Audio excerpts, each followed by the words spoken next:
Quando il freddo si fa duro, i brodi cominciano a bollire. Ciao a tutti da Paolo, bentornati sul canale Cibo Dentro, oggi tagliolini in brodo di carne. Per questa ricetta potete utilizzare anche un semplice brodo vegetale, ma con un pezzetto di biancostato e mezza gallina sarà tutta un'altra cosa. Aggiungete all'acqua fredda non salata, sedano, carota, cipolla, pepe in grani e uno spicchio d'aglio e la carne. Portate a ebollizione e lasciate il sale per la fine dopo almeno un paio d'ore di cottura. Filtrate dunque il brodo dalle impurità e mettete in frigorifero per fare solidificare il grasso. Per fare i tagliolini io utilizzo un mix di farine, metà grano tenero e metà semola rimacinata di grano duro.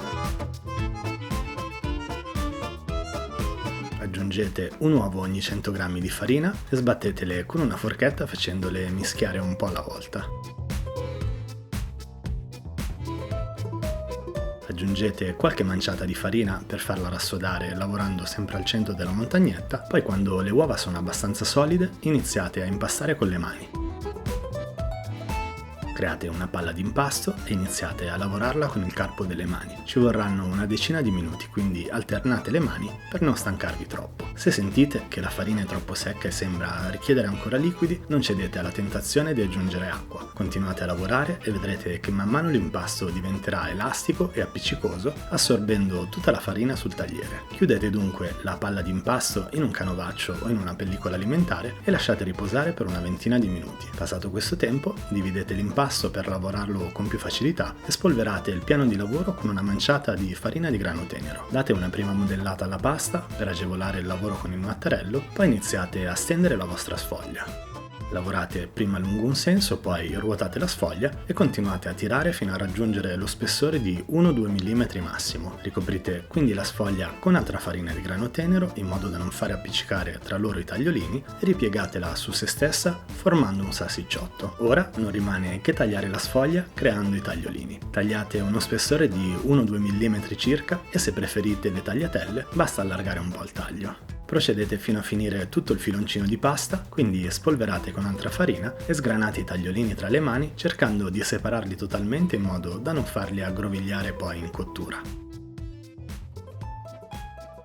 Preparati i tagliolini, tornate al brodo che dopo qualche ora di frigorifero o anche fuori dalla finestra in questo periodo si sarà separato dal grasso portandolo in superficie.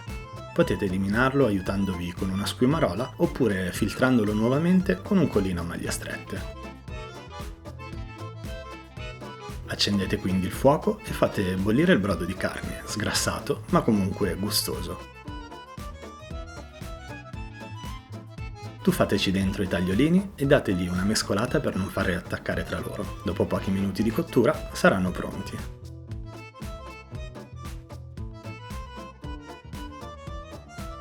Prelevate la quantità che volete mangiare e trasferitela direttamente nel piatto. Il brodo lasciatelo un attimo da parte. Cospargete dunque i tagliolini con il parmigiano in modo che si condiscano bene fin da subito. Visto che avete sgrassato il brodo, volendo, potete rimediare a questo torto aggiungendo una noce di burro assieme al parmigiano, riequilibrando così le calorie perse.